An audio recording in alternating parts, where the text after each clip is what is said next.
días, bienvenidos y bienvenidas a Sin Fronteras. ¿Quién vive en Nicaragua? Gente que no vende patria. Con Byron Baltodano Sandino, el destructor de puertas, y Carlos José Hurtado, cuando son las 6 de la mañana con 30 minutos.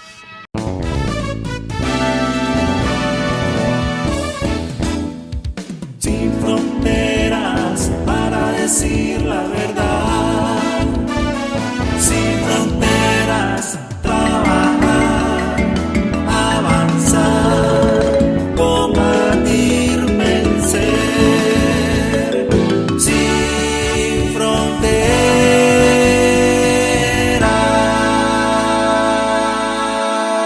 6 de la mañana con 33 minutos. Vamos a hablar bastante hoy de lo que está pasando en Siria, de las razones por las cuales se han hecho las reformas constitucionales. Vamos a ofrecer un punto de vista sobre por qué son necesarias. Y vamos a hablar de un viejo maldito que anda hablando chochada afuera ya. Ya vamos con ese tema, pero antes yo los quiero sorprender. Miren esta foto. Se llama Camazotz, con ZZ. O sea, quién sabe cómo se pronunciará para los castizos. ¿Qué creen que es ustedes que es eso? Esa imagen, lo que están por favor viendo por video. ¿Qué creen que es? La primera imagen que te da es que ese es Batman, ¿no? ¿Verdad? Para que vean que los yanquis ni en eso son originales. Ese es el dios de los murciélagos, de la cultura quiché. De ahí sacaron a Batman. Mira, primero, la figura es idéntica. Segundo, es el dios de los murciélagos. ¿Y Batman qué es? En lenguaje quiché, su nombre significa murciélago de la muerte. Un demonio monstruo llamado Camazotz. Interesante, ¿verdad? Para que vean lo que es la cultura mesoamericana, la nuestra, que hasta les produce a ellos sus héroes. 6 de la mañana con 34 minutos. Estaba hablando de ese viejo, mano. Es que a mí me tiene... Es que quiero decir un montón de malas palabras, pero en algunas me voy a reprimir, en otras no. Es que da rabia. Hay una frase famosa de Leonard Cohen, que fue un gran músico y poeta estadounidense. Dice Leonard Cohen que vos te puedes ubicar fácilmente de qué lado estás cuando sabes que tu enemigo está del otro lado o respalda a otra gente. Lo dice de otra manera, pero ese es su significado. Entonces, vos podés fácilmente saber que Mujica está en otro lado cuando toda la prensa imperialista lo destaca como la mamá de Tarzán. Espérate, ¿y esto? Y lo elogian aquí, lo elogian allá, y lo ponen en el altar del capitalismo. Espérate, ¿qué es esto? Ya. Entonces, y ese viejo, porque él le dice a todo el mundo viejo y vieja, bueno, pues vamos a aplicar el mismo método a él. Se deshizo en insultos el viernes pasado, en una entrevista que le dio a una agencia de noticias, pero dijo chanchada de nosotros, de Venezuela, de Cuba, de Argentina, chanchada. En el peor lenguaje posible. Anda, parece que tuviese, vos sabés que los pacientes que sufren Alzheimer, una de las características de lo que les ocurre es que su lenguaje se vuelve totalmente soez. Bueno, parece que él tuviera Alzheimer. Porque para todos dice vulgaridades, chanchada para dirigirse a jefes de Estado. O políticos importantes en cualquier país que a él no le gustan. Entonces, Marcelo Saín, que es un político argentino, fue ministro de Seguridad de la provincia de Santa Fe, escribió un Twitter que después lo borró. No sé por qué lo habrá borrado. ¿A vos o qué? Orgulloso debería estar de lo que escribió. Pero, ¿sabes qué? Una vez que escribís algo en las redes es difícil que no quede rastro. Entonces aquí está el rastro de él. Lo que él publicó en Twitter. Que nunca hizo una reforma seria en su país, Uruguay, tendría que aprender de Cristina Fernández lo que es gobernar a favor del pueblo, produciendo cambios de verdad. Por eso, dice Marcelo Fabián Saín, los sectores dominantes la odian a ella y al uruguayo lo aman. Y es verdad, él tiene un odio especial contra Rosario y contra Cristina Fernández. También odia a las mujeres, parece. Porque la agarra con todo. Contra Rosario y contra Cristina. Y contra Cristina desde que eran ambos presidentes. Siempre decía chanchada. Pues ahora la volvió. Y después se lanzó contra Venezuela, contra Nicolás Maduro, pero de una manera grosera. Contra Cuba no se atrevió el viejo tanto. Viejo vulgar este. Con esas poses, ay, yo soy humilde. ¿Cómo no, chon? Hay que rascar ahí a ver qué encontrar. Contra Cuba no se lanzó de frente, no es baboso. El viejo en eso no es baboso. Porque ahí sí que le hubiera caído encima izquierda mundial. Pero además, Mujica sabe lo que le debe Uruguay, el pueblo uruguayo, a Cuba, a Fidel. Sabe. Y no se podía ir, le hubiera caído encima a todo el mundo en Uruguay. Pero este viejo, ¿a quién fortalece con sus discursos que son ofensivos? ¿A quién fortalece? Al imperialismo. Le hace el juego al imperialismo. Es un soldado más del imperialismo. Eso es Mujica. Y de verdad tiene razón Saín. Decime un cambio estructural relevante que haya hecho Mujica en Uruguay. Hizo un buen gobierno socialdemócrata, eso es todo. Decime algo relevante. Alguna estructura que haya cambiado en Uruguay. De manera que hoy se permite al pueblo uruguayo vivir mejor gracias a ese cambio estructural que hizo Pepe. No, son políticas de gobierno que un día van para un lado y otro día van para otro. El que se cree el cuento de la alternancia en el gobierno vive fuera, está fuera de la ideología revolucionaria, simplemente. ¿Por qué? Porque uno puede estar alternando el poder del pueblo con el poder de los enemigos del pueblo. ¿Y qué es eso? Y es como el cuento de Lula, que también va por ahí. La alternancia en el poder. ¿Cuál es la alternancia? O gobierna el pueblo o no gobierna el pueblo, eso es todo. Lo demás es pura pantomima.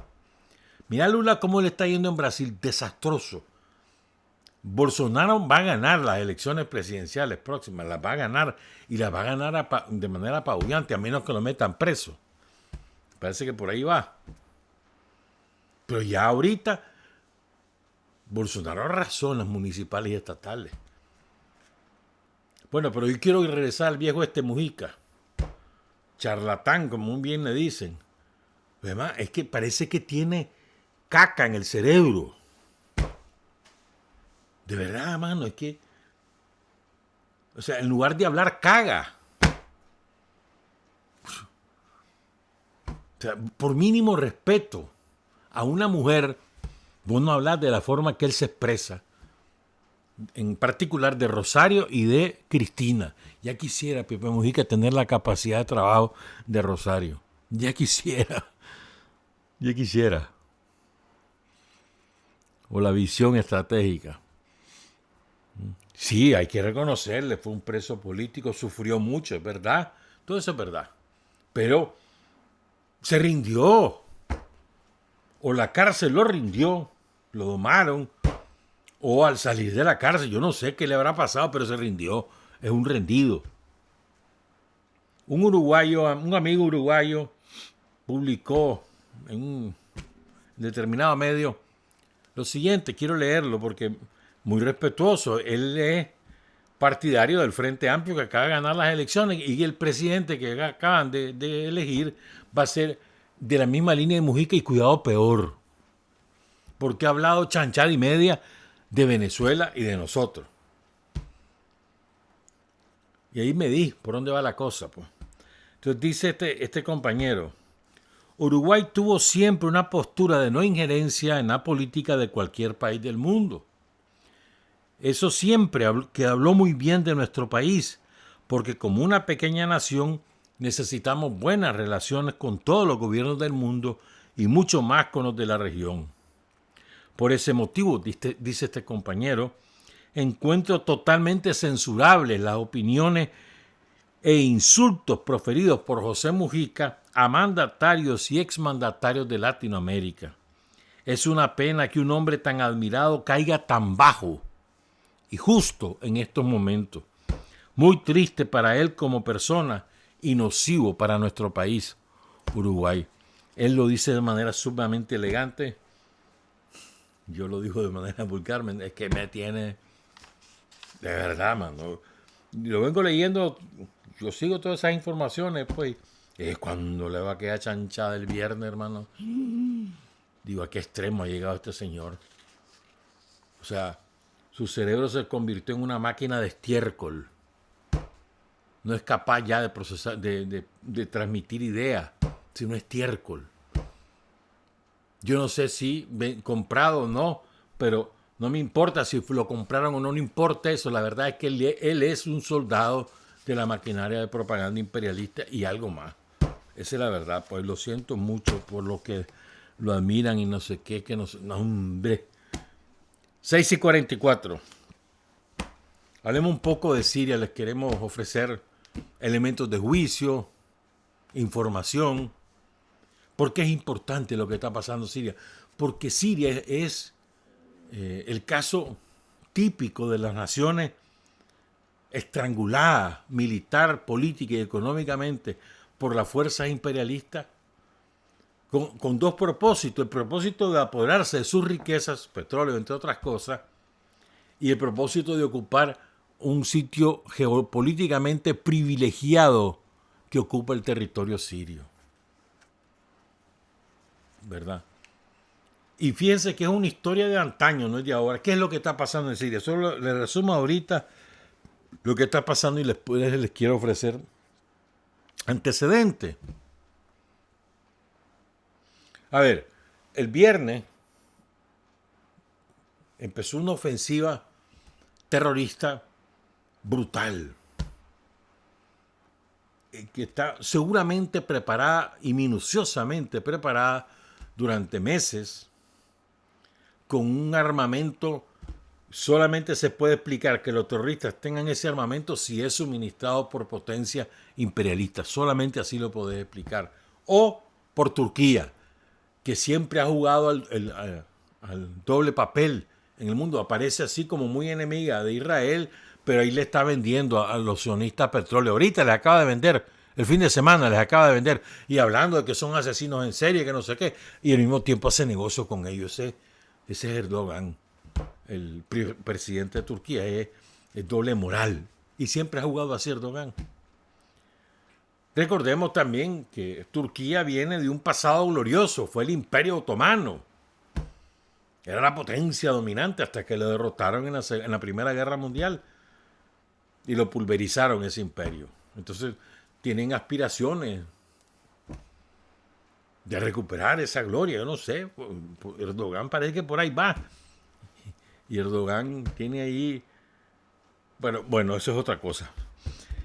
Entonces, el caso que se lanzan un ejército principalmente constituido por mercenarios de distintas partes del mundo, muchos de ellos entrenados en Ucrania por la OTAN y poderosamente armados o armados con armas poderosas, como quieran ustedes describirlo. Se fueron sobre 3 ciudades importantes. Ahí tenemos un mapa que te muestra dónde están esas ciudades. Sobre Alepo, sobre Idlib y sobre Hama,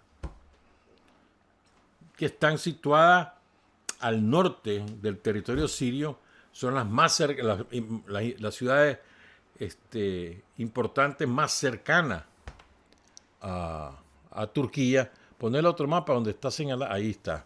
Entonces ven, ahí está Alepo, es la más cercana a la frontera con Turquía. Después está Idlib y un poco más allá está Hama. Entonces el propósito de Israel, Estados Unidos, Francia y Gran Bretaña era, ven ese río que atraviesa en una franja del occidente de Siria, era cortar toda esa franja y apoderarse, y ahí está el petróleo además, apoderarse de todo ese territorio y dejar a Siria sin acceso al mar. ¿Verdad? Era uno de los propósitos de Turquía, Israel y las potencias occidentales. No hay que olvidar que Turquía está metida en esto hasta el copete, ¿verdad? Fíjense, miren, esto no es casualidad. La ofensiva terrorista empezó el mismo día que inicia el cese al fuego, que es de mentira además, entre Líbano e Israel. Después que Israel no pudo destruir a Hezbollah, terminó aceptando el alto al fuego. Pero lo que ha hecho es de mentira, porque sigue bombardeando el sur del Líbano. Sigue bombardeando. Y no pasa nada, además. Siguen haciendo lo que les da la gana. Por cierto, un paréntesis. ¿Saben lo que están haciendo los sionistas ahora en los lugares que destruyeron y que despoblaron en Gaza? Han contratado a empresas privadas con maquinaria pesada para ir ya escombreando, sacando los escombros, porque tienen el propósito de ocuparla definitivamente. Por cierto, pues, ¿quiénes respaldan al gobierno de Bashar al-Assad? Rusia e Irán principalmente, pero también China, también muchos países árabes que están con Siria, que Siria ha ido poco a poco reconstruyendo sus alianzas con distintos países del mundo, pero sus principales exportes son Rusia e Irán. Rusia tiene tropas estacionadas en Siria, tiene fuerzas aéreas estacionadas en Siria, que ahorita están bombardeando las posiciones de los terroristas. Han liquidado a más de 1,000 terroristas en estos últimos 2-3 días, pues, ¿verdad? Hay grupos terroristas que le llaman takfiris, que son los que, es una cosa de lo más sui generis. O sea, su opción es matar a todo aquel que no profese el Islam en términos rigurosos. El que no lo hace de acuerdo a la ley original del Islam, entonces es objetivo de ser asesinado. Son las fuerzas que, una de las puntas de lanza de Turquía contra el gobierno de Bashar al-Assad en Siria, ¿verdad? Esa velocidad con la que avanzaron las tropas, puchica, mano, si en cuestión de 24 horas estaban ya en Hama. No, hombre, ocupando aldeas, etcétera. Ahorita, por ejemplo, hoy ya en Siria son como van a ser las 7, en Siria ya deben ser como las 2 de la tarde, por ahí. Entonces, toda la madrugada de hoy, para ellos, y la mañana, los mercenarios pasaron saqueando las casas en Alepo y secuestrando civiles, se los están llevando para usarlos como escudos humanos, porque ya viene la ofensiva del ejército sirio para recuperar el control total sobre la ciudad. No lograron ocupar totalmente la ciudad, pero sí puntos importantes. Destruyeron lo que se llama la ciudad universitaria o la ciudadela. No la destruyeron, pues, pero la ocuparon, mataron estudiantes universitarios. Es una famosa ciudad. La ciudadela es muy famosa en el Medio Oriente. Además, con mucha historia, ¿verdad? ¿Cuándo comenzó el conflicto en Siria? En 2011. Recuerden, ¿se acuerdan ustedes? Con bombas con bombos y platillos nos anunció Clinton, estaba creo todavía en el poder, 91, 99, no, ya estaba Bush Jr. Entonces anunciaron con bombos y platillos la primavera árabe.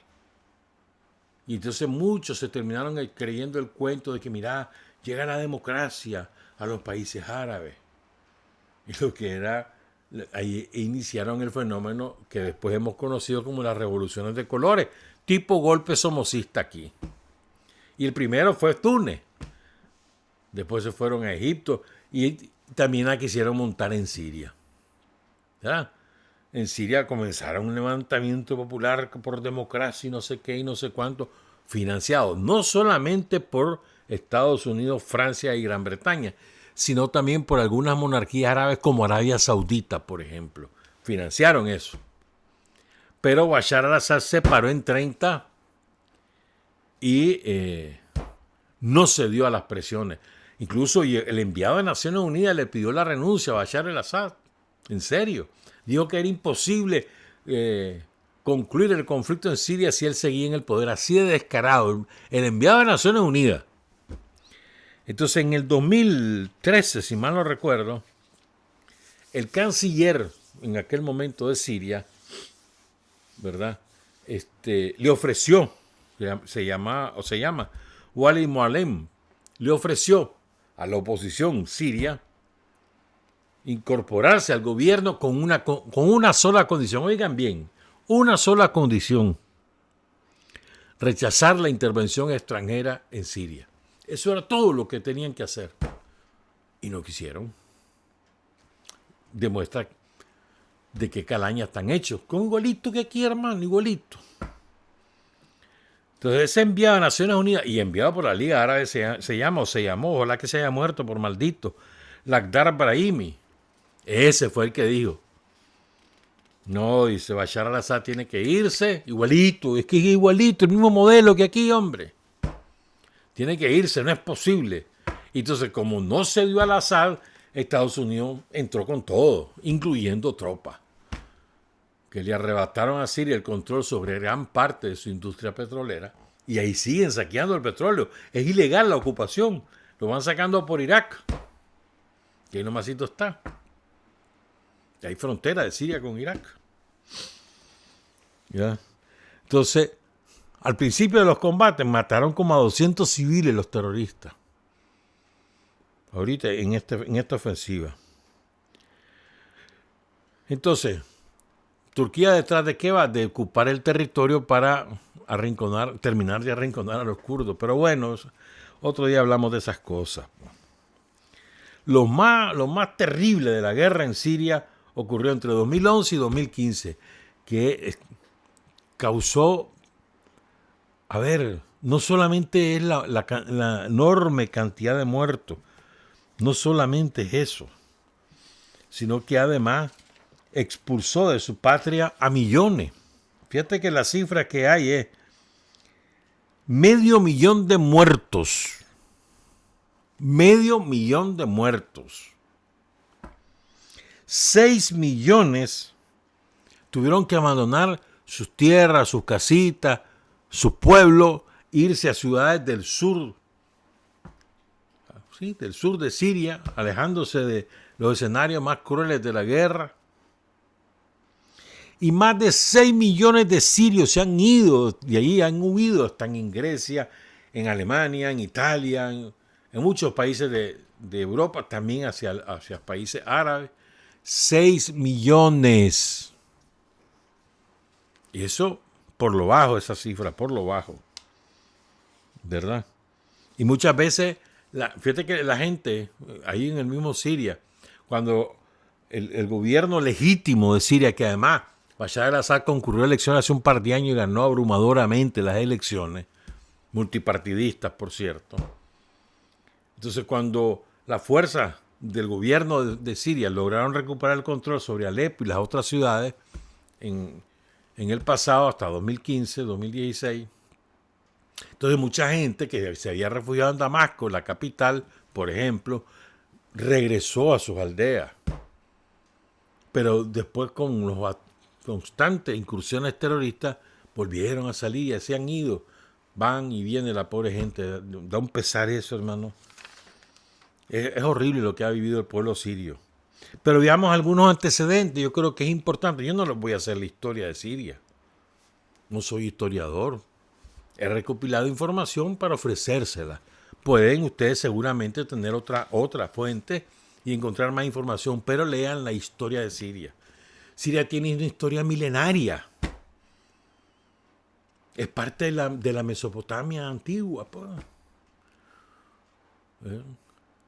Los asirios, en la Biblia lo mencionan. ¿verdad? Canaá son las tierras bajas y Sanaá son las tierras altas, ¿verdad? Entonces, Arán son las tierras altas y Canaán son las tierras bajas. Y los arameos, pues, los sirios son descendientes de los arameos, del gran pueblo arameo. Y los arameos es el idioma dominante en toda esa zona.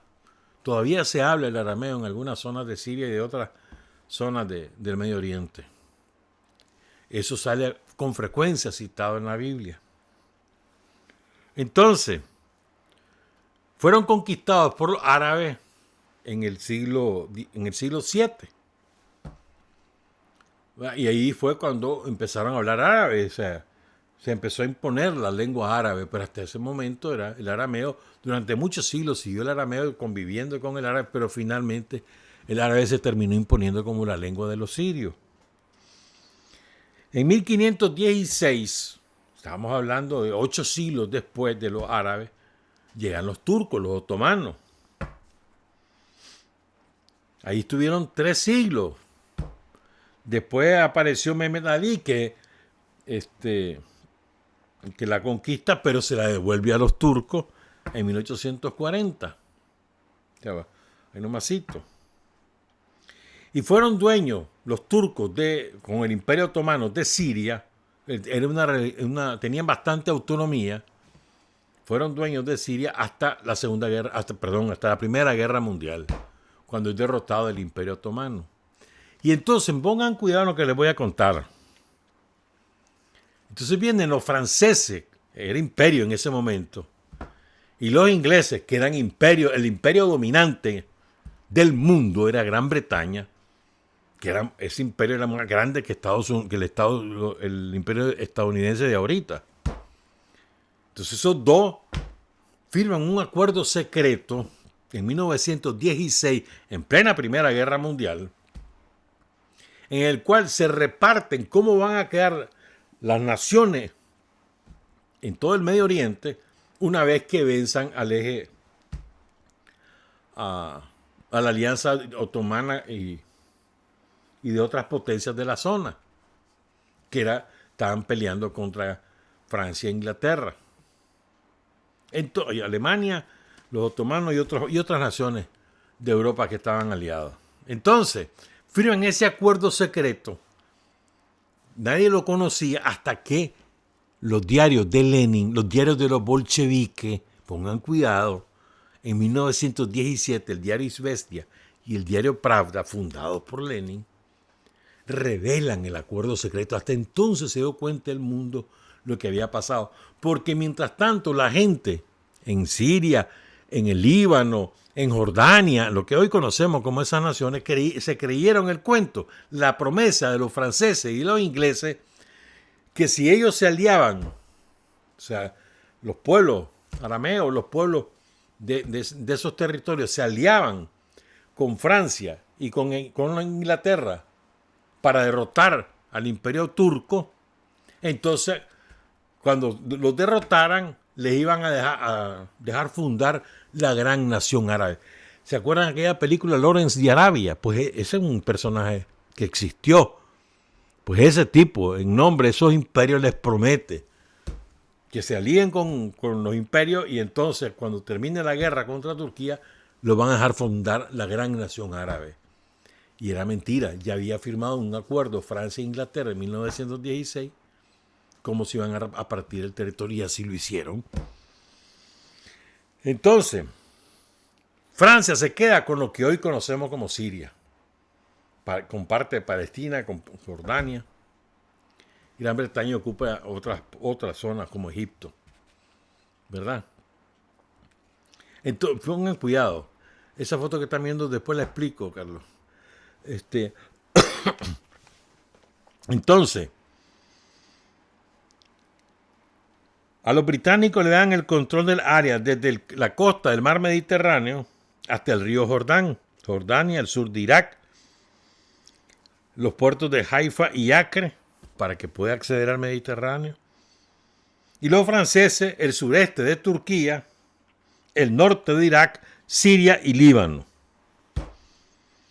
El Imperio Ruso, el zar Nicolás, iba a recibir la capital del Imperio Otomano, Estambul, los estrechos de Turquía, el Dardanelo y el Bosforo, bueno, que van hacia el Mar Negro y hacia el Mar Mediterráneo, y Armenia. Eso le iban a dar al Imperio Ruso, pero vino Lenin y mandó a parar.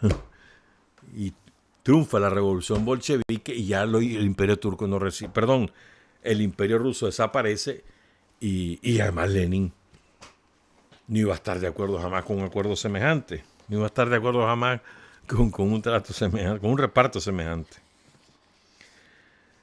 Fíjense, ya esto se consuma, esto es importante, van a escuchar ahora por qué, porque hay que tener en cuenta estas cosas para entender lo que ahora ocurre.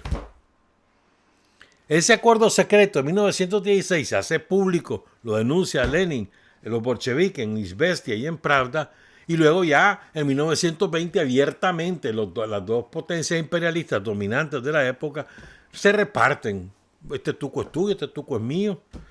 ¿Verdad? En abril de 1920 se le llamó la Conferencia de San Remo. ¿Verdad? Entonces Gran Bretaña tomó el control de Palestina y ya tenía el acuerdo con los sionistas por debajo de la mesa para fundar Israel allí. Transjordania e Irak. Francia tomó el control de Siria y Líbano. ¿Qué pasó? En lo que hoy conocemos como Siria, había mucha autonomía dentro del Imperio Otomano. De hecho, la gobernanza local la tenían a cargo la aristocracia siria de la época, que recaudaban impuestos, imponían el orden público. La administración local la llevaban la élite siria de la época. Pero cuando llegan los franceses le dicen, esto es textual, ¿ah? Los franceses le dicen a los sirios, no, si ustedes no saben gobernar, ustedes no saben hacer nada, les vamos a enseñar. Literal, ¿ah? Y entonces, literalmente dicen que es lo correcto. Entonces, los franceses asumen la gobernación local, desplazan a la élite siria, los maltratan, esclavizan a una parte de la población, sobre todo a las tribus nómadas, porque en esa época, vos sabés que la humanidad ha transitado por muchas etapas. Los nómadas son los que están en un sitio una temporada, después se van a otro sitio otra temporada, y esa era la costumbre de muchas tribus en Siria, sobre todo en la frontera con Turquía, que además había quedado partida en dos. Un tuco le pertenecía a Turquía y otro tuco a Siria. Entonces, y las tribus nómadas ya no podían pasar hacia lo que tradicionalmente habían ido, que porque ya quedaba bajo el control de Turquía y de los ingleses, pues. ¿Verdad? Entonces los esclavizaron, literalmente. Y mataron montones de gente. Barbaridades hicieron los franceses en Siria, hasta que hubo una gran revolución. Que lo que ocurrió fue que no fue coordinada. En 1925 se alzan contra la ocupación francesa, contra el imperialismo francés. ¿Verdad? La gran revolución siria, que le encabeza el sultán Pasha al-Atrash. Hoy en día el sultán Pasha al-Atrash es un héroe nacional en Siria, hoy en día. Entonces le encabeza él, pero repito, sin coordinación. Entonces, pero era tanta la rabia, la furia de las distintas etnias, grupos tribales de Siria, que apenas oyen que ya el sultán lanzó el grito de guerra por la independencia, cada quien hizo lo propio en su propio ámbito geográfico y derrotaron en varias batallas a los franceses. Tanto fue así que Francia manda a traer tropas de otras naciones ocupadas en África. Por ejemplo, la sacó de Marruecos y la sacó de Senegal. Llegó a tener 50.000 hombres con las mejores armas de la época, y las tribus y los sirios pues con con lo poco que podían quitarle a los propios franceses. Claro, la superioridad numérica en armas y en organización militar fue apabullante. Y terminan derrotando la gran revolución de Siria, que termina más o menos entre julio y agosto de 1927. En el 26 ya lo habían militarmente derrotado, pero quedaron grupos de resistencia hasta que finalmente los liquidan en 1927. ¿Cuántos muertos hubo ahí? Algunos dicen que 6.000, solamente 6.000 revolucionarios, pues, rebeldes. Otros llegan a esa cifra de civiles hasta más de 20.000. Hay distintas. Pero fíjense, 100.000 personas quedaron sin vivienda. Entonces, la quinta parte de esas 100.000 que quedaron con sus viviendas destruidas por los franceses se fueron huyendo así a pie, mano, día y noche hasta llegar a Damasco. Y ahí se quedaron, lógicamente. Y Damasco colapsó, no tenía capacidad para que tanta gente viviera en la ciudad. Entonces colapsó el sistema de agua, el sistema de electricidad, el sistema escolar, todo colapsó. La ciudad de Hama, esa foto que estaban viendo es Hama, que decían los terroristas que la habían ocupado. Decían los terroristas, el sábado empezaron a decir que la habían ocupado. Mentira.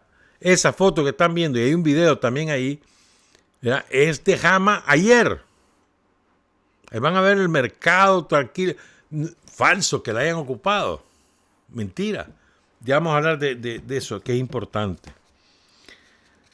El caso es que después vino una constituyente, hicieron una constitución, después la disolvieron. Finalmente, ¿verdad?, en Francia en 1936 promete la independencia a Siria en 3 años, pero a cambio le tienen que regalar a Turquía Alejandreta, que en turco es Iskanderun, que queda bajo dominio de Turquía. Después vino un gobierno, después otro gobierno, muchos golpes de Estado, hasta que en 1970, en noviembre, Hafez al-Assad toma el poder con un golpe de Estado. Llega al poder el partido Baas Árabe Socialista. Estuvo en el poder casi 30 años, hasta que su hijo, cuando él muere, su hijo Bashar al-Assad, se convoca un referéndum para ver quién lo sustituye en el año 2000, y Bashar al-Assad gana las elecciones con 97% de los votos y un 95% de participación electoral. Eso fue en junio de 2000. Para los que dicen que Trump no hace guerra, Trump bombardeó un centro de investigación científica que tenía Siria en un suburbio de Damasco, ¿verdad? Lo destruyó en el suburbio de Barzeh. Y lo destruyó, eran investigaciones contra el cáncer, contra distintas enfermedades. ¿Cuál fue el alegato? Que ahí se producían armas químicas. Los mismos inventos que hicieron sobre Irak, igualito. Mataron un montón de civiles y científicos. ¿Y cuáles armas químicas no habían? Ya. Eso fue el 14 de abril de 2018. Y Trump salió ufanándose. La operación que dirigí, que no sé, igual que cuando mató a Soleimani, el general iraní, que fue baluarte, el principal estratega de la derrota de los terroristas, precisamente en Siria. Entonces, ¿por qué ahora? Entonces hay muchos análisis sobre esto. ¿Por qué ahora? Biden le quiere dejar minado el camino a Trump. Es verdad. Viste que Biden ahí perdonó a su hijo, al delincuente. Ladrón, drogadicto, abusador de niñas.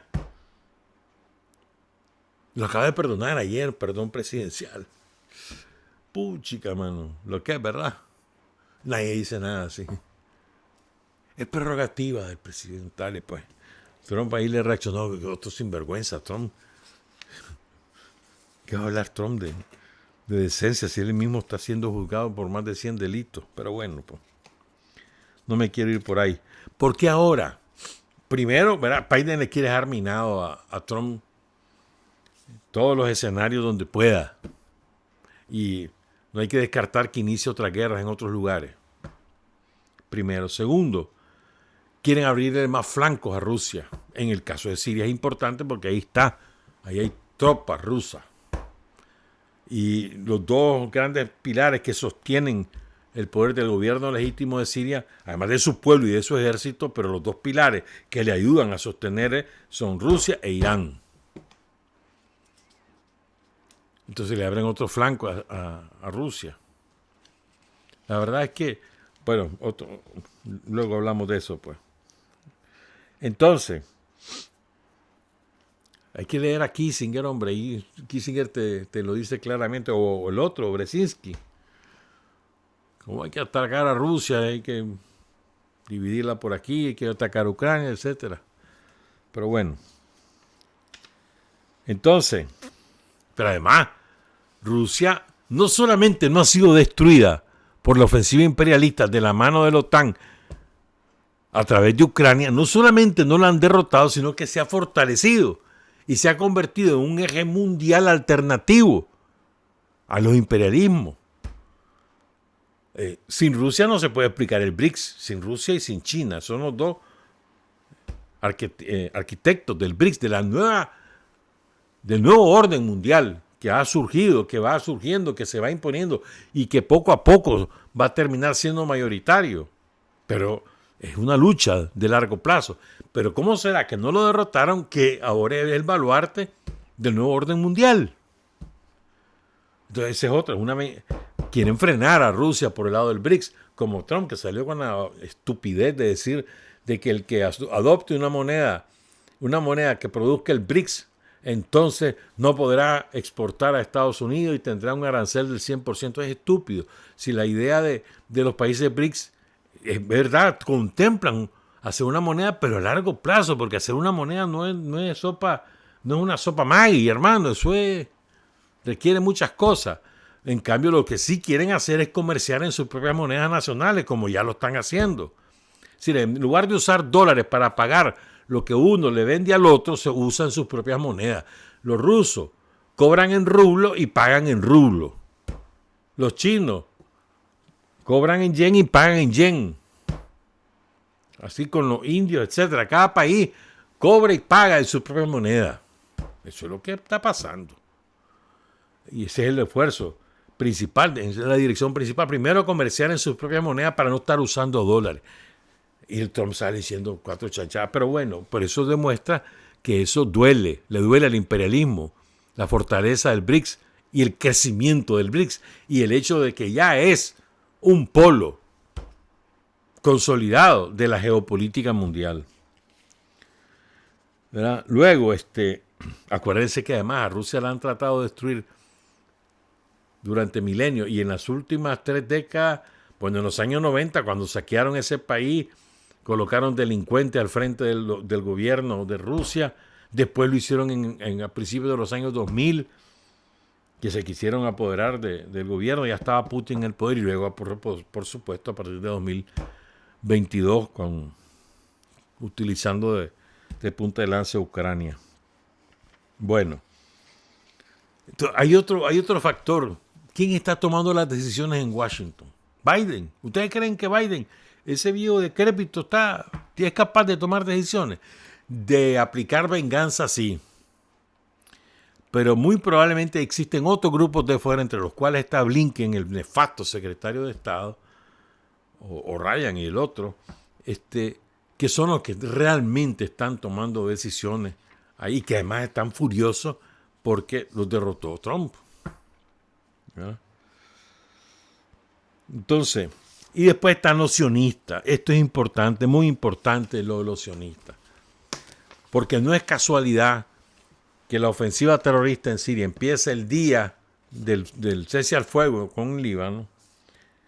Y además quiero leerles algo. Ya vamos a terminar este tema, ya no volamos mucho tiempo. Este es un documento publicado por la Organización Sionista Mundial en 1982. Tengo ese documento completo en inglés. ¿verdad? Díselo sí. Oigan esto, por favor. Pónganle mente. Lo dice No Sionista. 1982, hace 42 años. La disolución de Siria e Irak en áreas étnicas o religiosamente únicas, como el Líbano, es el objetivo principal de Israel en el frente oriental a largo plazo, mientras que la disolución del poder militar de esos estados, Siria e Irak, sirve como el objetivo principal a corto plazo. Siria será desintegrada de acuerdo con su estructura étnica y religiosa en varios estados, como ahora Líbano. De modo que habrá un estado chiita alauita a lo largo de la costa, un estado sunita en la zona de Alepo, otro estado sunita en Damasco, y los drusos, los drusos es parte de una religión, son muy cerrados, por cierto, que establecerán un estado incluso en nuestro Golán, decían ellos. Esta situación será la garantía de la paz y la seguridad en la zona a largo plazo, y ese objetivo ya está a nuestro alcance hoy, desde 1982. Vienen trabajando esos objetivos los sionistas. ¿Estamos claros? Para que vean que no se habla al bolsazo cuando uno dice Israel está detrás de eso. Que lo anunció Irán. El primero que lo anunció fue Irán. ¿Verdad? Uno de sus propósitos es mantener a Siria en un estado perpetuo de guerra. No permitirle progresar, no permitirle estabilizarse, que la gente viva tranquila. No permitir eso. Que la gente vive en zozobra, en miedo constante. Ese es uno de los objetivos, además. Dijo el presidente Al-Assad ayer, oigan, esta frase es muy buena. Esto es muy bueno. Este hombre tiene los pantalones puestos, ¿viste? Ojalá que le hicieran el ejemplo a otros, sobre todo en nuestras regiones. Dice Al-Assad, el terrorismo solo entiende el lenguaje de la fuerza. Y este es el lenguaje con el que lo doblegaremos y los eliminaremos, independientemente de sus partidarios y patrocinadores. Los terroristas no representan a un pueblo ni a unas instituciones, sino que solo representan a las partes que los operan y los apoyan. Siria continúa defendiendo su estabilidad e integridad territorial contra todos los terroristas y sus partidarios, y es capaz, con la ayuda de sus aliados y amigos, de derrotarlos y eliminarlos sin importar cuán severos sean sus ataques terroristas. Y es verdad, los terroristas solo entienden el lenguaje de la fuerza. Vos no podés andar con medias tintas con el terrorismo, y el terrorismo tiene distintas caras, no solo la cara militar, la cara económica, la cara ideológica, la cara cultural. De eso vamos a hablar ahorita. Miren qué interesante esto. Ustedes recuerdan cuando empezó el Estado Islámico, ¿recuerdan ustedes esa época? Bueno, los mayores pues tienen que acordarse, 2013, bueno, no antes, más o menos 2010, 2011, hasta más o menos 2017, 16. El artífice de su derrota es el general Soleimani, que dirigió toda esa operación que fue regional. Entonces era horrible las imágenes. Entonces, esos son los mismos que están hoy, pero les han cambiado totalmente la apariencia. Han hecho una operación de relaciones públicas formidable para venderlo bien en Occidente y que se crean el cuento que son rebeldes, opositores contra una dictadura horrible. Entonces los visten de traje y corbata, sacan su video con música y no sé cuánto. O sea, totalmente cambiado. Ya no ponen esos videos espantosos donde ellos ejecutan civiles, ya nada de eso aparece. ¿Vos crees que van a sacar los videos de esta madrugada saqueando Alepo y matando civiles en Alepo? No los van a sacar. Que les cambiaron. Entonces, eso es parte de la operación mediática. Parte de la operación mediática. Dijeron que habían ocupado Hama, como ya les presentamos la foto y el video, que no es cierto, que habían ocupado, habían terminado de ocupar Alepo, y no es cierto, van en guinda y por eso van secuestrando civiles. Parte de la propaganda. Una máquina, o sea, y esa maquinaria inmediata se activó inmediatamente, o sea, eso fue preparado, coordinado por los servicios de inteligencia británicos, franceses y yanquis. Ahí están metidos los franceses. Ahí anda Macron visitando a Arabia Saudita hoy y ya le están metiendo una moción de censura a su gobierno. Va a caer el gobierno de Macron.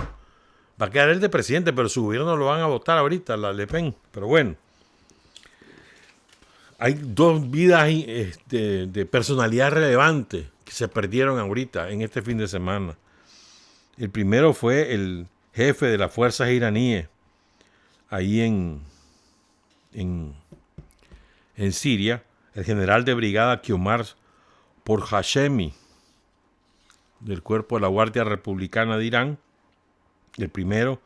Y ayer un francotirador de esta fuerza llamadas al-Nusra, que fueron agrupadas por Turquía, entrenadas por Turquía, en coordinación con los servicios de inteligencia imperialista.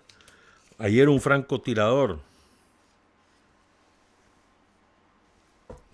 asesinó a un científico, Yervan Arsalayan, director del Centro de Investigaciones Científicas de Alepo. O sea, eso es otra prueba más.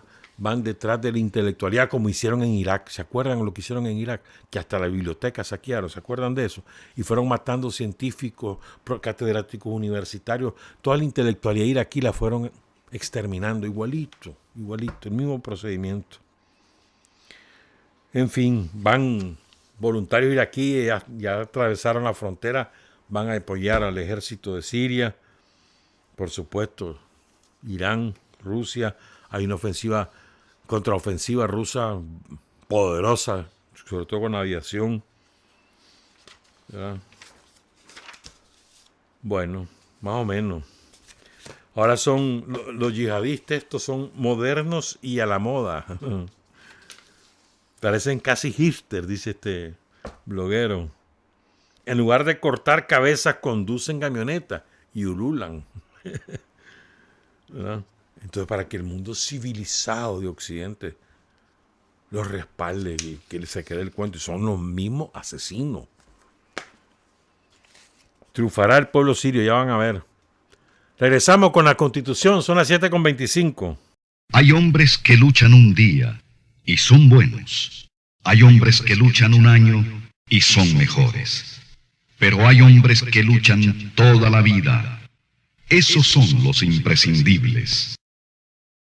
7 de la mañana con 29 minutos. Vamos a hablar un poquito, ofrecerles un punto de vista, pues, porque yo creo que el presidente Daniel Ortega decidió hacer esta reforma tan profunda a la Constitución que no solo actualiza la Carta Magna e incorpora las cosas que hacemos, sino que va mucho más allá.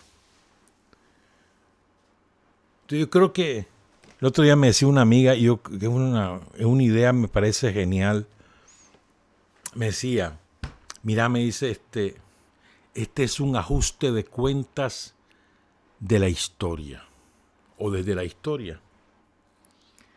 Es decir, el ajuste de cuentas del pueblo de Nicaragua a la oligarquía, a lo que me decía otro amigo, ¿no? Esta es una contradicción, la contradicción original y originaria de Nicaragua entre los cipayos, los hijos de casa, los oligarcas, que dejaron aquí tutelados o que dejaron aquí a cargo del gobierno y de la economía los españoles, y que después se pasaron al bando gringo. Y el pueblo de Nicaragua, recordemos, o sea, repasemos la historia, como hemos dicho tantas veces aquí en Sin Frontera, pero repasemos un poquito la historia. ¿Quiénes eran los que mandaban en Nicaragua hasta que llegó el pueblo y mandó a parar en 1979? Los ricos, los terratenientes. ¿De dónde salía ese poder? Desde la colonia. los hijos de los ocupantes, que fueron los que se adueñaron de las tierras, los que mataron a los indígenas, a los pueblos originarios, los que destruyeron el país. Después aparecían como los grandes potentados y los progresistas, los aristócratas de Granada o de cualquier otra ciudad del país. Y eran los cultos, no permitían que los indios acudieran a la escuela y se alfabetizaran. Más del 90% de la población era analfabeta. Hasta 1885, 1890, con la Revolución Liberal, más del 90% era analfabeta. Es así. Porque uno de los secretos de las clases dominantes es mantener al pueblo en ignorancia. Y uno de los secretos del pueblo cuando llega al poder es que el pueblo sea culto. Miren ustedes lo que pasa con nosotros ahora. El gobierno del Frente Sandinista lo que ha hecho es abrir escuelas y universidades por donde quiera, hermano, por donde quiera. Porque queremos que todos aprendamos, sepamos, tengamos información y formación. Entonces, esa oligarquía que cada vez que se querían pelear los granadinos contra los leoneses, o sea, los hacendados, los comerciantes granadinos contra los finqueros leoneses, por ejemplo, o contra los que estaban empezando con el café en Matagalpa, allá finales de 1860. Entonces, se iban a la guerra, decían ellos, vamos a la guerra, y ahí nomásito se ponían charreteras, soy general. ¿Y quiénes eran los soldados? Sus peones. ¿Y vos crees que los peones eran arrastrados a la guerra por convicción? No, arrastrados a la guerra porque eran los peones. Ni siquiera sabía por qué estaban luchando. ¿Y por qué los mandaban a ellos? Porque ningún rico se iba a arriesgar a que lo mataran en el campo de batalla. Algunos murieron, pues, pero la mayoría no, se quedaban atrás. ¿Quiénes iban a morir? Los peones de las haciendas. Los indios. Y el pueblo no tenía voz ni voto para nada, ni siquiera tenían derecho a votar, acuérdense de eso estaba en la ley. Solo podían votar los que sabían leer y escribir y los que tenían propiedades por determinada cantidad de dinero. El resto no podía votar. Estaba en la ley. Las mujeres no podían votar. Esa era la sociedad que añoran algunos todavía, que desgracia, ¿verdad? Que añoran algunos aristócratas. Eso era Nicaragua. ¿Y quién mandó a parar eso? Primero Celedón, cuando se levanta con aquel honor, ¿no? Ese hombre es admirable. Vos lees sus cartas y es una cosa excepcional, ¿no? Con aquel honor se levanta y dice, por la patria yo voy a dar la vida. Tengo a mis hijos, pero el amor por mi patria está por encima del amor por mis hijos. Ahí empieza. Pero el que de verdad coloque en un primer plano al pueblo, y por primera vez el pueblo de Nicaragua es protagonista de la historia, es Sandino. ¿Con quién empezó Sandino? Con 29 indios desarrapados. Caitudo. A mucha honra, además. Son los que empiezan.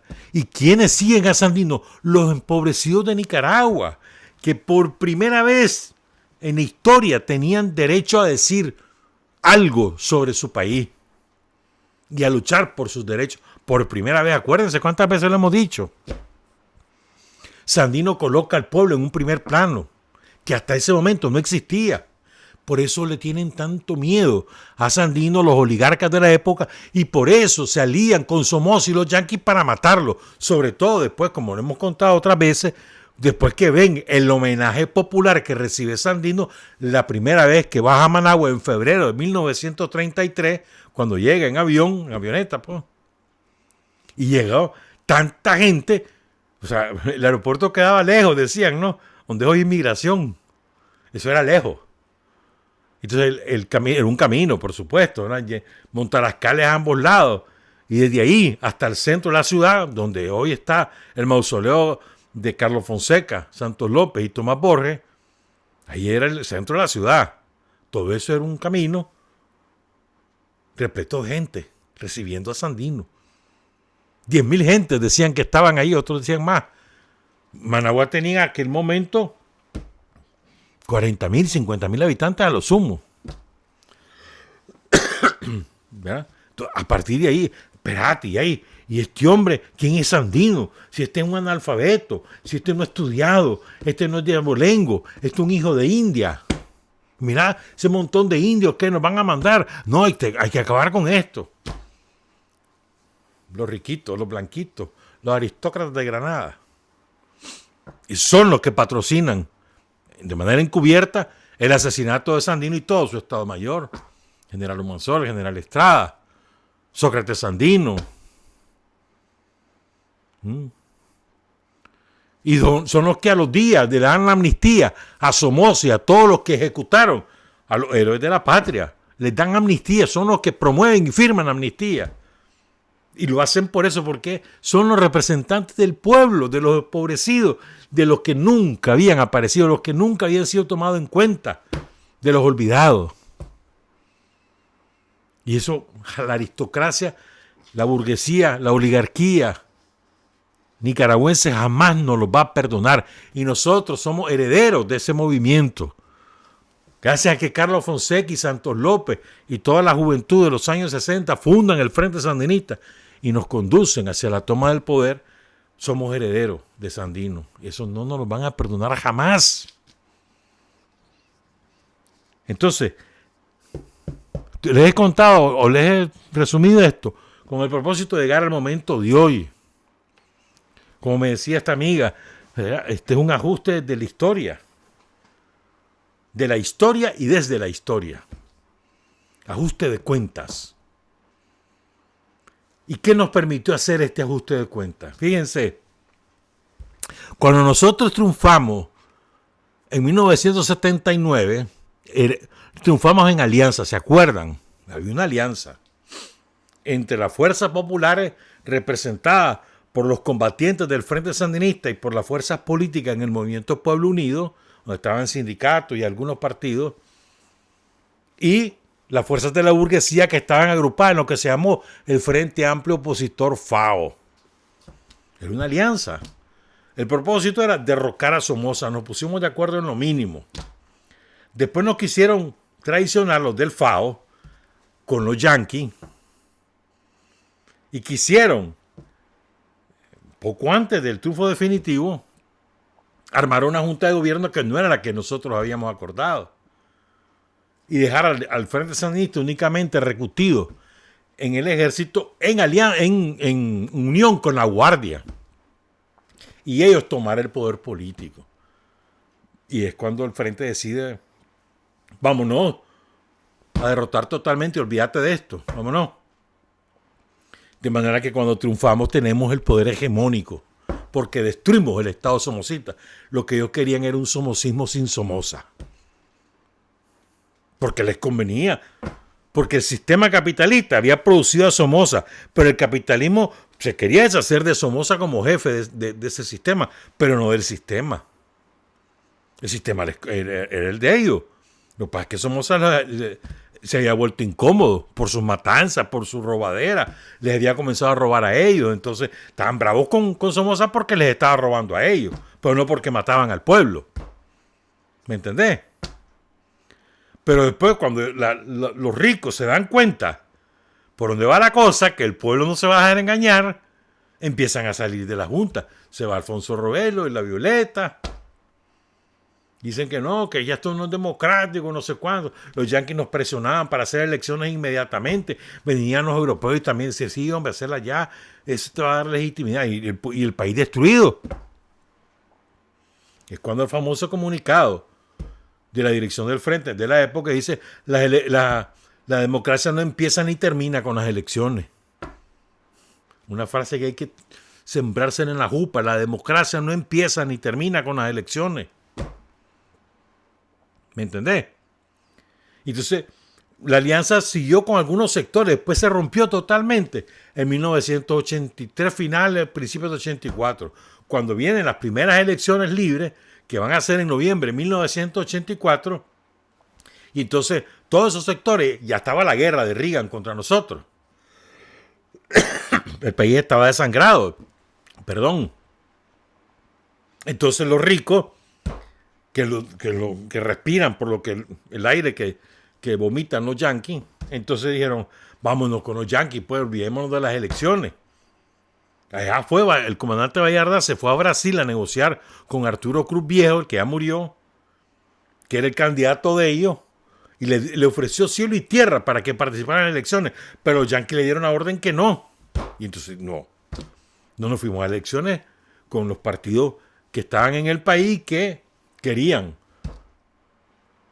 participar en las elecciones. El PLI, el Partido Popular Social Cristiano, entre los que recuerdo, el Partido Socialista. Y las elecciones fueron un éxito, en plena guerra, y fueron un éxito. ¿Me entendés? Ahí fue la ruptura total. Y entonces toda esa burguesía se pasó al bando de la contrarrevolución. Porque lo que querían era recuperar el sistema del somocismo sin Somoza. Y aplaudían los crímenes. Y salían curas aplaudiendo los crímenes. Y se iban a pedir más ayuda para hacer crímenes allá al Congreso de Estados Unidos. Curas y políticos. Y muchos de esos políticos ocuparon cargos directivos en la contrarrevolución. Y luego quisieron agrupar aquí el Frente Interno. Y gracias a la labor de inteligencia de la Dirección General de la Seguridad del Estado y esos valientes combatientes de la seguridad del Estado, encabezados por Lenín Serna y otros compañeros, Juan José Úbeda, por ejemplo, ¿ya? Destrozaron todos los planes de destruirnos en Managua, en cualquier ciudad. Y uno por uno se fueron liquidando todas esas operaciones encubiertas que querían desatar. Nos atacaron en el aeropuerto, ¿se acuerdan? Por lo menos 2 veces.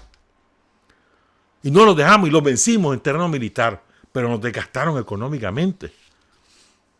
Y le dijeron al pueblo, si votás por los sandinistas vamos a seguir con la guerra. Y vi las elecciones que fueron convocadas por la generosidad del pueblo nicaragüense. Y pues, busquemos la salida en las elecciones, los vamos a derrotar en las elecciones. Y los yanquis prometieron cesar los ataques militares a cambio de que los sandinistas adelantaran las elecciones, los acuerdos de Quipula. ¿Y qué fue lo que hicieron los yanquis? No cumplieron. Y siguieron atacando al pueblo. Y siguieron destruyendo cooperativas, siguieron destruyendo puentes, asesinando campesinos. Siguieron. Nosotros podíamos perfectamente haber dicho, en diciembre de 1989 se acabó, no hay elecciones, porque Estados Unidos no ha cumplido, la contra sigue matando gente, perfectamente, porque era parte del acuerdo. Pero en esa generosidad dijimos no. Además, la economía estaba en bancarrota, etcétera, pues. Y entonces ellos recuperaron el poder, el gobierno, pero no recuperaron el poder, entre otras cosas, porque el pueblo seguía teniendo las armas. Por la vía del ejército y por la vía de la Policía Nacional, entre otras cosas. Porque además estaba la resistencia popular que encabezó el naciente Frente Nacional de los Trabajadores, creado por idea de Daniel, y a la cabeza se puso Daniel. ¿O no se acuerdan de eso? Todas las huelgas. Resistiendo. Claro, nos iban empujando. A la policía le hicieron chanchada y media para que fueran simplemente vigilantes de los negocios de los ricos. Al ejército lo asfixiaron al extremo. No solo desde el punto de vista militar, con armas desvencijadas, no les daban repuesto para los helicópteros ni para ninguno de sus equipamientos militares, sino que además les daban, el otro día me lo contaba el general Avilés, 9 pesos diarios para los 3 tiempos de comida. Eso le daban a los soldados, a los miembros del ejército, 9 córdobas diarios para 3 tiempos de comida. Entonces, ¿cómo hacíamos? Me decía el general. El que comía en la mañana ya no comía en el resto del día. El que comía al mediodía ya no comía en el resto del día para poder comer. Y aún así el ejército resistió. Y la policía resistió. Mientras el pueblo tenía las armas, había esperanza de recuperar el gobierno. Y así fue. ¿Verdad? Entonces, pero nuevamente el frente, Daniel, Rosario, deciden, ¿verdad?, establecer un gobierno y buscar una alianza con los ricos. Busquemos a los ricos, a todos nos conviene que el país salga adelante. El país estaba en bancarrota, recuerden. Sin energía eléctrica, la gente muriendo de hambre, 29% de la población infantil con desnutrición, cifras oficiales. El agua no llegaba, más de la mitad, más del 60% de la población no tenía acceso al agua potable. Las carreteras estaban destruidas, acuérdense. Aquella carretera de Cebaco a Matagalpa prácticamente inexistente, o la de Matagalpa a Jinotega, la carretera vieja, horripilante. La carretera entre Telica y San Isidro, destrozada. La carretera a León no existía, había sido una gran estafa. La carretera vieja a León, y así. El país en bancarrota. Entonces Daniel les ofrece: mira, hermano, a todos nos conviene. Trabajemos por reconstruir este país, por recuperar su fortaleza económica, y entendámoslo a nivel político. Y empiezan. Yo vivía amargado, me acuerdo. Es la verdad. Oye, estos cabrones que son enemigos y tienen un gobierno, cogobierno. No, hombre, qué barbaridad. Me acuerdo. Chano Aguirre tenía capacidad de decisión en Nicaragua. El presidente del COSEP, puesto por los pelas. Vean. Tenía esta oficina en la Asamblea Nacional. Y entonces ellos rompen ese acuerdo. Nos iba bien a todo. No iba bien a todo en términos económicos. Porque el gobierno hacía lo propio y estos, pues, arrancaban concesiones una tras otra. Pero como el objetivo principal del gobierno sandinista es acabar con la pobreza, pues era con una gran flexibilidad, porque el objetivo es acabar la pobreza. Entonces, después de la victoria apabullante del Frente Sandinista en las elecciones de 2016, los yanquis decían: bueno, hombre, este maje lo vamos a tener que votar por la fuerza. Así que ya saben ustedes, Carlos Pela, vos, los Zamora, vos, Ortiz, todos los ricachones de este país, los magnates, Baltodano, ya saben, mano, súmense, que aquí vamos a la fuerza, le vamos a montarla. Ya tenemos preparadas condiciones, aquí tenemos una maquinaria por la vía de ONG, vamos a lanzar redes, tenemos esto, tenemos lo otro. Vámonos. Hay reales aquí, no se preocupen, que vamos a contratar gente para que vuele riata ahí contra los sandinistas. Y se embarcaron. Y se desata la matanza del 2018. ¿Quiénes rompieron el pacto? Nosotros. No, lo rompieron ellos. ¿Qué está pasando en esta constitución? Se ajustan las cuentas. ¿Quiénes lo permiten? Ellos. Sí. Sin ese golpe de Somocita, nosotros no tendríamos capacidad de hacer estas cosas. Porque seguiríamos en la alianza. ¿Cómo era el gobierno? ¿Cómo era que se llamaba? Ya ni me acuerdo. Me alegré muchísimo cuando se acabó eso. ¿No? Entonces, esta constitución expresa la solución, en mi opinión, definitiva. Pero nunca hay que hablar así, pero bueno. Una solución, expresa la solución duradera, por lo menos, de la contradicción antagónica entre el pueblo y la oligarquía, entre el pueblo y los yanquis, y se traslada al papel, a la constitución. Estos somos, y así hacemos las cosas. Te guste o no te guste, aquí está. ¿Me entendés? Entonces, estas reformas son también un instrumento de defensa nacional, de defensa de la patria. No nos podemos olvidar, y es que hay algunos compañeros y compañeras que olvidan esto. Nosotros estamos sometidos a una guerra que no es militar aún, y ojalá que nunca lo sea, pero es una guerra, una conspiración diaria, cotidiana, intentando acciones de todo tipo, y los vamos quebrando uno por uno. Ojo al Cristo todo el día, todos los días del mundo, en todos lados. Infiltran por aquí, infiltran por allá, un grupito por aquí, un grupito por allá, quebrándolo. Su punta de lanza eran, porque ya los tenemos diezmados, los curas. Los curas. Y algunos pastores evangélicos también, pero sobre todo los curas.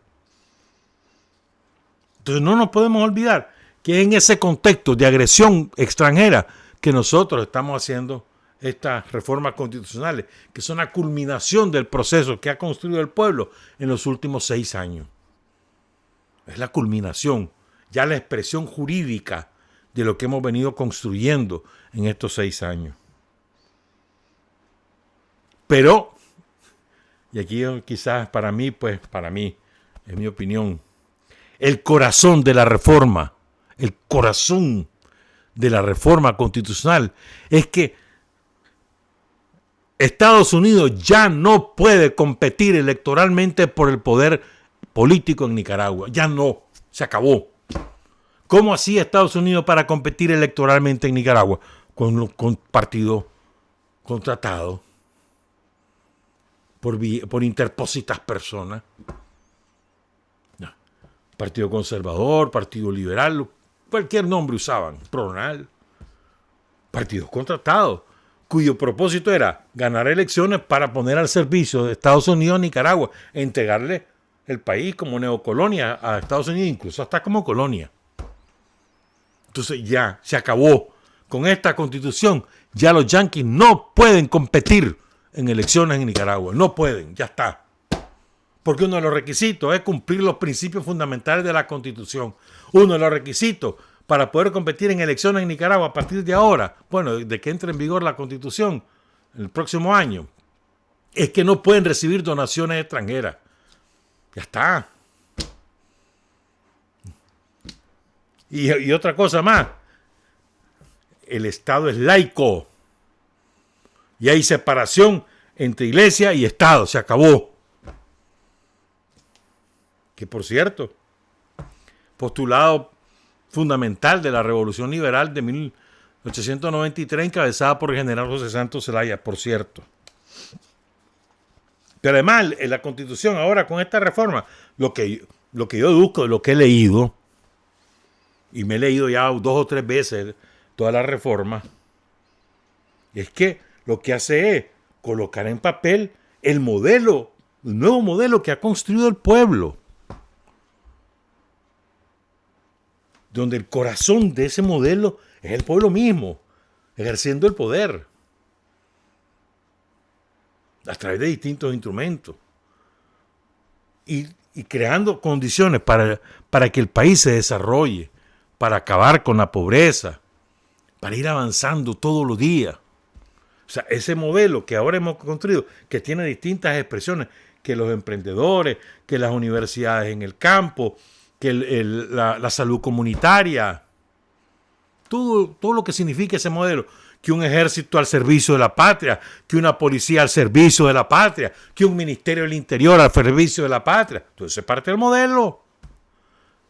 Ahora está reflejado jurídicamente en la Constitución, que es la ley de leyes. ¿Qué es la Constitución?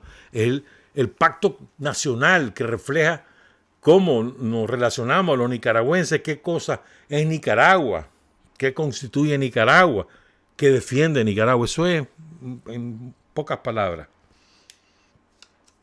Pero además ahora ahí queda claro. Miren, esto es importante. Yo les decía el otro día. Ahí se define, ¿no?, el Estado revolucionario de Nicaragua. O sea, el apelativo revolucionario no es gratuito, en mi opinión, sino que define el origen, la naturaleza y el propósito del Estado de Nicaragua.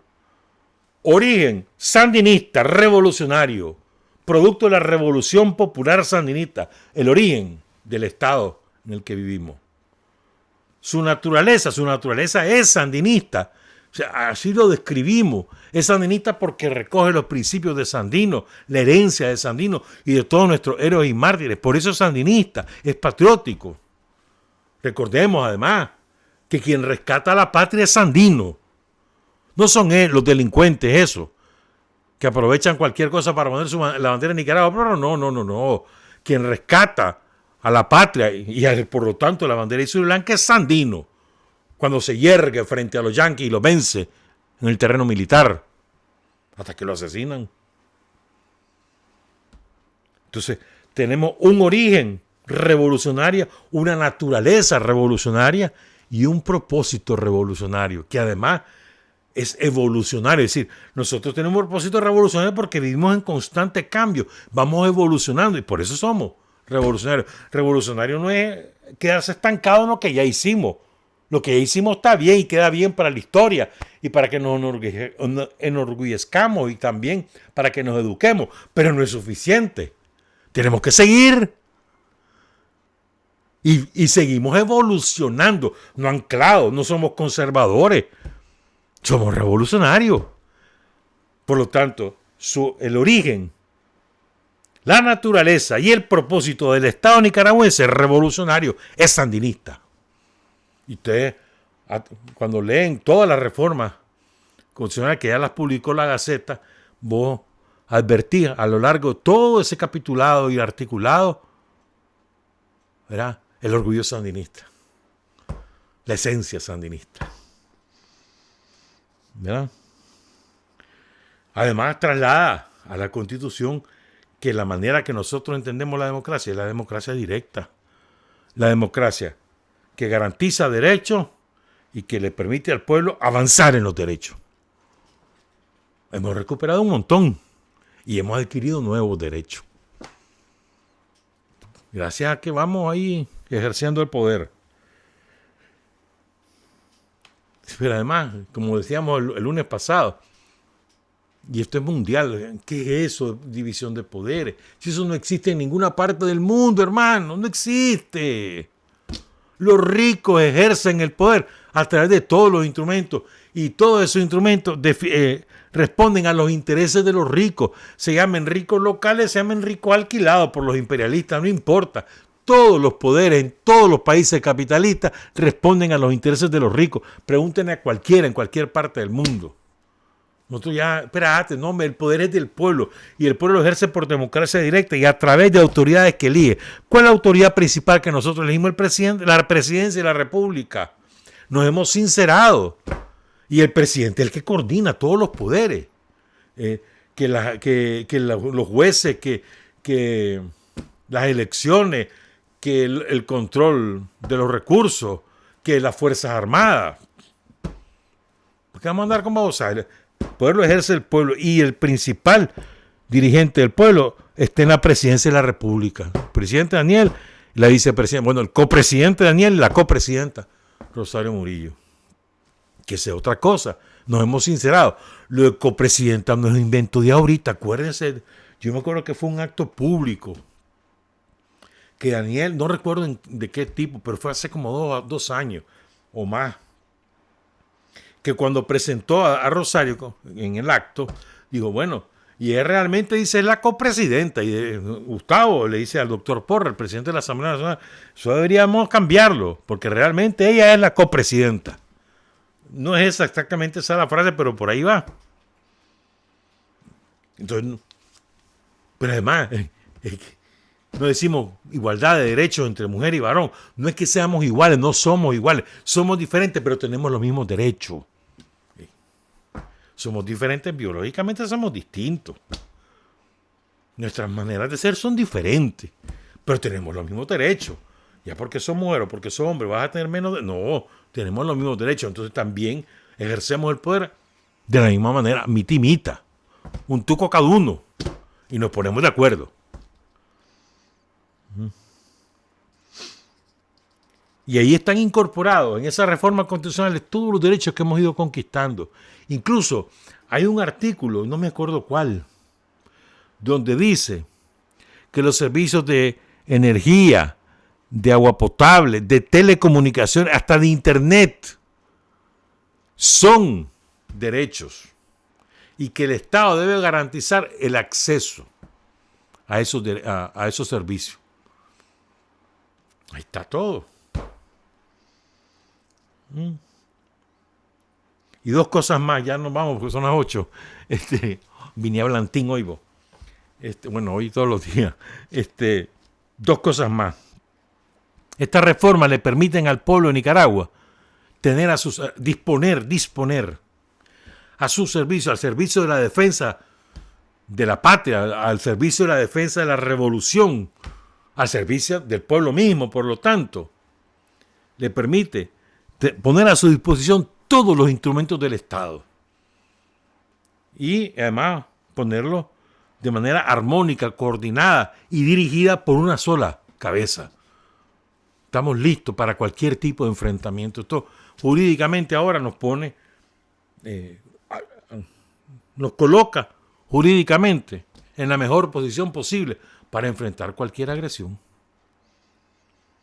Y lo último, que yo creo que fue muy buena esa idea de mejorar, de ampliar el preámbulo, y eso ahora nos sirve como una guía de historia y de orgullo revolucionario, orgullo sandinista, orgullo patrio. O sea, vos recorrés todo lo que está escrito en el preámbulo, desde la cita de Iriangén, Nicaragua y Adiac, hasta la cita a los héroes y mártires de todos los tiempos, porque es un preámbulo extenso, y vos decís, esto es lo que hemos sido, esto es nuestra gente. Entonces, te identificás con eso porque es el resumen de nuestra lucha, de nuestra resistencia, de nuestra victoria en cada momento. Porque todos hemos sido victoriosos, aunque sus victorias no sean totales, todos hemos sido victoriosos. Me parece a mí pues que yo quería ofrecer este punto de vista, pues puede ser que estés o no estés de acuerdo, pero por lo menos tener este punto de vista. Pues. Es una reforma necesaria para poner en papel lo que ya estamos haciendo y además alzar la vista hacia el futuro. Hasta el canal está ahí en la Constitución. Hasta el río San Juan está ahí en la Constitución. Con la reforma de la Constitución. Trabajar, avanzar, combatir, vencer. Patria y libertad. Revolución es sentido del momento histórico. Es cambiar todo lo que debe ser cambiado. Es igualdad y libertad plenas. Es ser tratado y tratar a los demás como seres humanos. Es emanciparnos por nosotros mismos y con nuestros propios esfuerzos. Es desafiar poderosas fuerzas dominantes dentro y fuera del ámbito social y nacional. Es defender valores en los que se cree, al precio de cualquier sacrificio. Es modestia, desinterés, altruismo, solidaridad y heroísmo. Es no mentir jamás ni violar principios éticos.